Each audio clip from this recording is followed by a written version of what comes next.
Asafa Powell is the fourth fastest man in history and the last person to hold the 100-meter world record before Usain Bolt, while also having run under the 10-second mark a record 97 times. In my recent video where I asked the question of who had the best sprinting form ever, I gave the number 1 ranking to Asafa Powell, which was unanimously agreed upon in the comments. In this video, I'm going to take a look back through Asafa Powell's career to analyse his technique, training and sprint times and find out what it was exactly that made him so fast. I've spoken before about athletes who ran exceptionally fast on their first attempt running track, with the unorthodox technique of some athletes not preventing them from shining amongst the competition. Examples like this can make it seem like only people with incredible natural talent have a shot at making it to the elite level, but somewhat surprisingly, Powell, who is often lauded for having great sprinting genetics, failed to make it past the heat stages when he ran at Boys and Girls Champs in Jamaica back in 2000. Powell was 17 and a half, competing in the 17 to 19-year-old age class, and the time he ran in the heats was 11.45, which some sources say was a PB for him. It's worth noting there was a stiff headwind of -2.3 during this race, and the fastest time of the competition was 10.62, ran in the final by Omar Brown.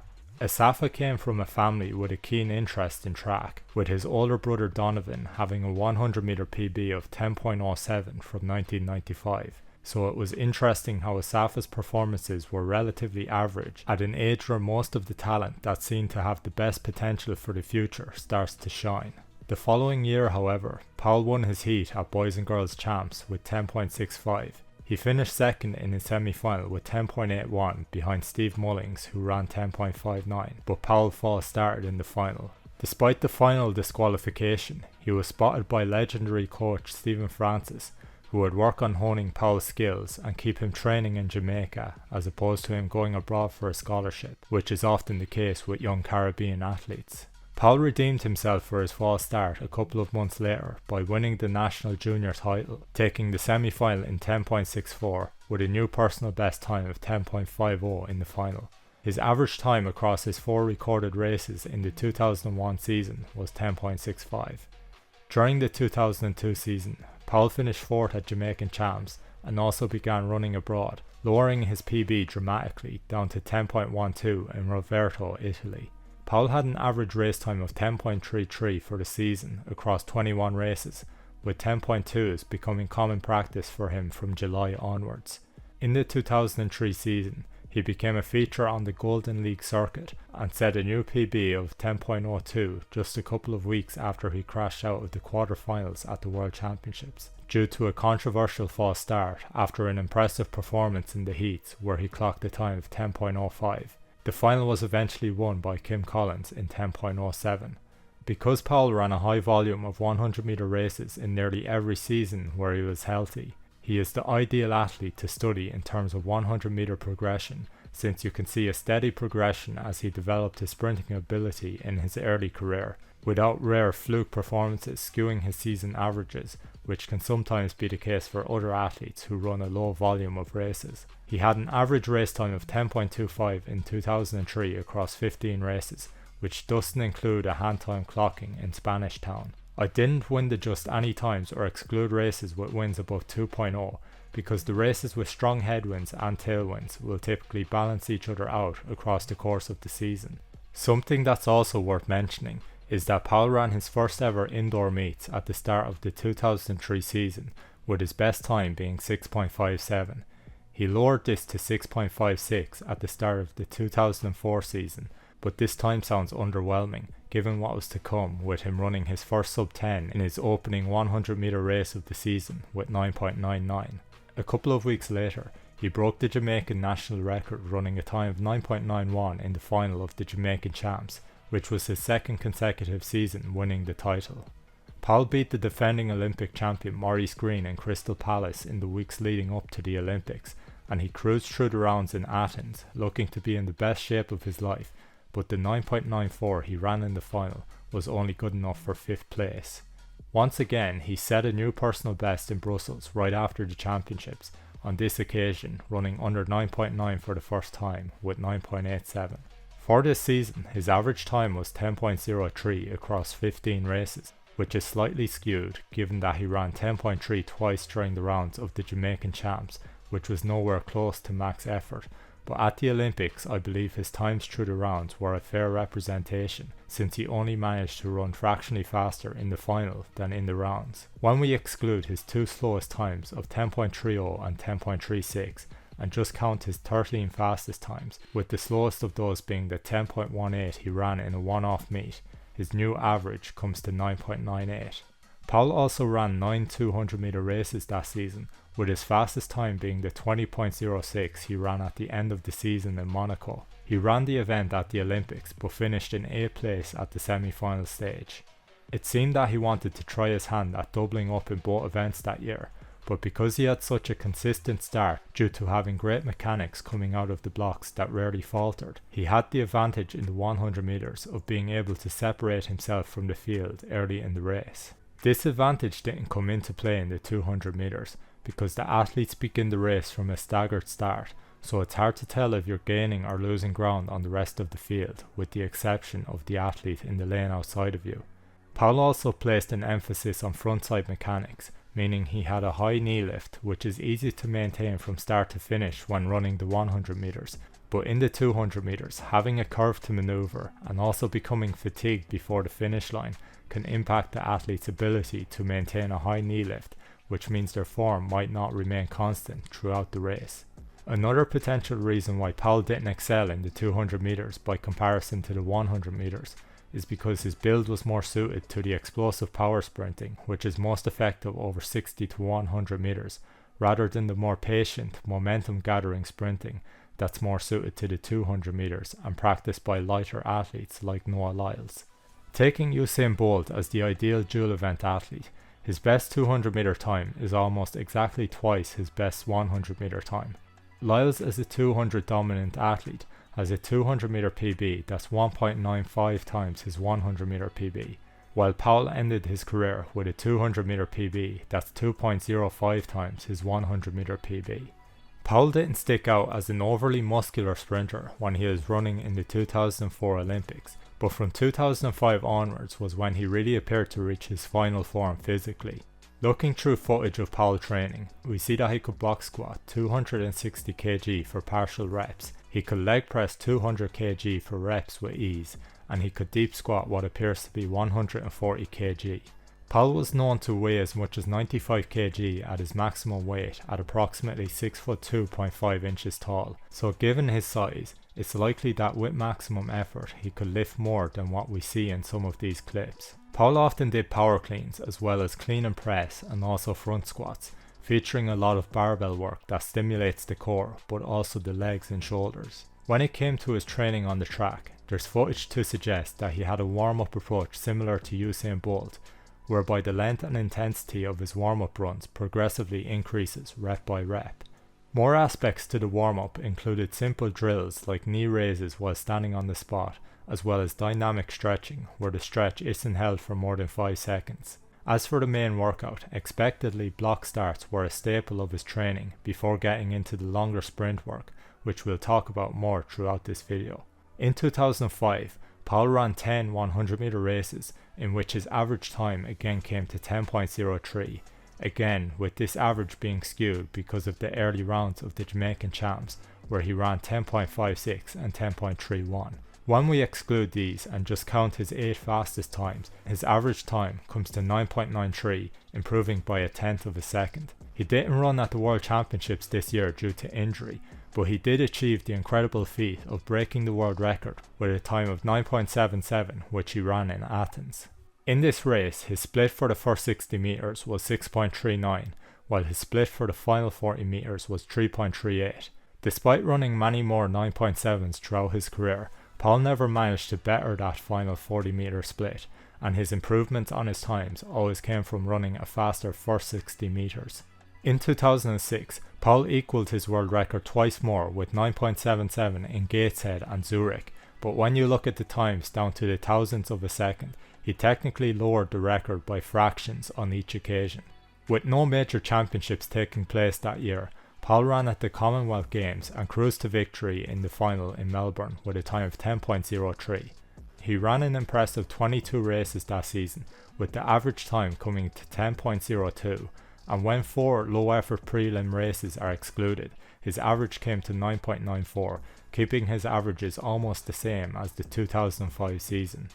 Powell also ran in the 200 metres at the Jamaican Champs that year, winning the final with a time of 9.90, which would stand as his PB in the event for the remainder of his career. In 2007, Powell recorded an average time of 10 seconds flat across 16 races, with an average of 9.94 across his 13 fastest races, excluding low-effort prelims. He had a disappointing World Championships, coming in as the favourite but finishing in 3rd place after losing out to Tyson Gay, who took the gold. A couple of weeks after this disappointment, he improved on his world record by running 9.74 in the heat stages of the meeting in Rieti, Italy, while slowing down before the line. He would run the final later that day and clock a time of 9.78. His slowest time he ran that season in a non-prelim race was 10.12 in Poland. In 2008, Powell was building towards the Olympics with the chance to validate his place as the world's greatest sprinter, since he was the only athlete in history capable of running in the 9.7s multiple times. He would record his best season averages to date, with 9.95 across all 21 races and 9.90 across his 18 fastest races once low-effort prelims were excluded. Running under 10 seconds was second nature to Powell at this stage, and you got the sense that if he wanted to finish every single race with a sub-10, he was capable of doing so. He would cruise through the Olympic semi-final with a time of 9.91, but was no longer favourite for the title, given that his world record was broken a few months prior by Usain Bolt, who had just switched his focus to the 100 that season. Powell ran a time of 9.95 in the final, finishing 5th, but yet again he would lower his own PB a couple of weeks after the final, running 9.72 in Lausanne, which is considered to be one of the best demonstrations of how to execute the 100 metres from start to finish. This would stand as Powell's best ever time throughout his career, and having ran it at the age of 25, you could say he had reached his peak, but we will continue to go through his season averages for the rest of his career. First, I'd like to examine Powell's sprinting technique and see what we can take away from how he runs. I mentioned earlier about Powell having a high knee lift, and it would seem that lifting his knees was a natural instinct for him, and he admitted he was far from the finished product when he began at MVP Track Club, and he said the following in an interview in 2008. "I couldn't start. I used to lean way back when I was running. My arms weren't going up, my knees were going too high, everything was wrong, everything." His coach Stephen Francis co-signed this, but also said that he's now the best starting big man in history. Powell also goes on to say that everything matters. Your position in the blocks, when you exit the blocks, the angle of your exit. The first 20 meters, you want to get your strides as long as possible. From 20 to 50, you're still getting the strides long, but not too long. You have to cut it down because that's when you start coming up, getting fully upright when you get to the 40 or 50 meters. It's like when an aeroplane takes off. You don't level off for a while. Then once you're upright, that's when you start to lift your knees. At 60 meters, you stop trying, because after 60, you can't go any faster. You have to try and maintain. You start relaxing and moving your arms. At its best, it feels like you're flying, Powell says. Powell exited the blocks with a straight leg drive during the initial steps rather than a staggered one adopted by some sprinters, and he used low heel recovery, which caused him to do the toe drag, which he didn't see as an issue worth fixing. His race pattern was effectively how he described it in his 2008 interview, and he took anywhere from 43 strides to slightly over 45 strides to cover 100 meters, a surprising variation considering how consistent his race execution and technique appears to be when he runs to his maximum potential.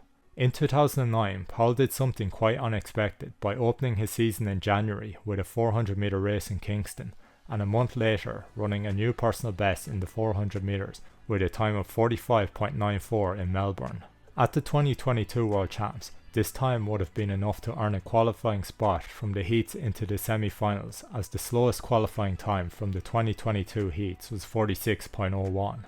This serves as an indicator that Powell likely ran the 400 meters in training in the off-season, which is common in the training plans of Jamaican coaches, since Usain Bolt has said that in non-championship years he does almost exclusively 400 meter training. Bolt was also known for doing 300 meter runs in training in regular championship years, and Powell has been known to run this in training too, recording a time of 31.60, even though he had dropped all plans to compete in any event beyond the 100 after the early parts of his career. As we see from this footage, he doesn't maintain the same focus on lifting his knees when running the 300 meters as he does when running 100 meters. He maintains a strict form, particularly throughout his upper body, and even though he's using different leg mechanics compared to when he runs the 100, his general fitness, coordination and core strength will see a benefit from having a solid 300 time. In 2009, Powell ran the most races for a single season in his career, with 26, coming to an average time of 10.04. When excluding 6 low-effort prelim races of 10.19 and slower, this time came to 9.97, not as fast as 2008, with it being the first time since 05 that he failed to run in the 9.7 range or lower his PB. He did take the bronze medal at the World Championships this year, which was a fair placing for him, since Usain Bolt and Tyson Gay both reached their absolute limits, setting new PBs, with Tyson overtaking Powell as the second fastest man in history. This would be the final major individual medal that Powell would win in his career, which some would consider an underachievement, but because of his ability and the magnitude of his name, he would still draw a huge crowd to meetings he raced at for years to come. In 2010, with no championship at stake, Powell ran some exceptionally fast times on the circuit and opened his season with a windy 9.7 in the heats of the Doha meeting. His slowest time of this season was 10.11 with a minus 2.0 headwind in the heats in Gateshead, with his fastest time being a 9.72 in Oslo with a tailwind of 2.1. His first 60 meter split in this race was 6.30 according to some sources, which was the fastest 60 meter split under all conditions prior to Su Bing Chan's 6.29. There were no times to exclude this season, and his average time across his 10 races came to 9.88, which would be the fastest average he managed to reach in his career, which he did at 27 years old. In 2011, Powell's slowest time of the season was 10.08 into a minus 1.8 headwind, which was enough for him to finish first in the Jamaican Champs final. He ran a season's best of 9.78 heading into the World Championships in Daegu, but had to pull out due to a groin injury, and Johan Blake won the final in 9.93 after a false start from Bolt. Across the 11 races Powell ran in 2011, his average time came to 9.93. In 2012, Tyson Gay and Justin Gatlin were getting back into good form, with Johan Blake being seen as the main challenger to Bolt's Olympic title, having beaten him and Powell at the Jamaican trials. The lineup for the Olympic final would make for the fastest race in history, with the potential for all 8 men to finish under 10 seconds, but Powell pulled up with an injury after 50 metres and was left without an Olympic medal again. His average time for the season across 9 races came to 9.96, and excluding a low effort prelim of 10.19, his average time came to 9.93, around the same average he tended to have throughout his prime years of his career. His fastest time of the season was 9.85. In 2013, Powell's fastest time of the season was 9.88, but this time was wiped from the record books along with the 4 other times he ran that season after he tested positive for a banned substance. Powell maintained his innocence and only received a ban of 6 months, but it was unfortunate damage to his reputation.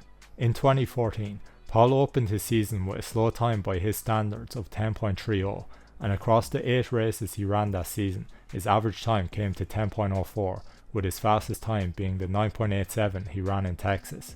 This season, with no championship to aim for, wasn't as successful as his 2010 season, and it seemed his career was on the decline, but his performances improved again in the 2015 season, as he ran a season's best of 9.81 in Paris, and looked like he had a good shot at a medal going into the World Championships, with Gatlin being the man in form and favoured to take the gold. Bolt ended up beating Gatlin to first place in the final, and Powell had a disappointing performance, finishing in 7th place with 10 seconds flat.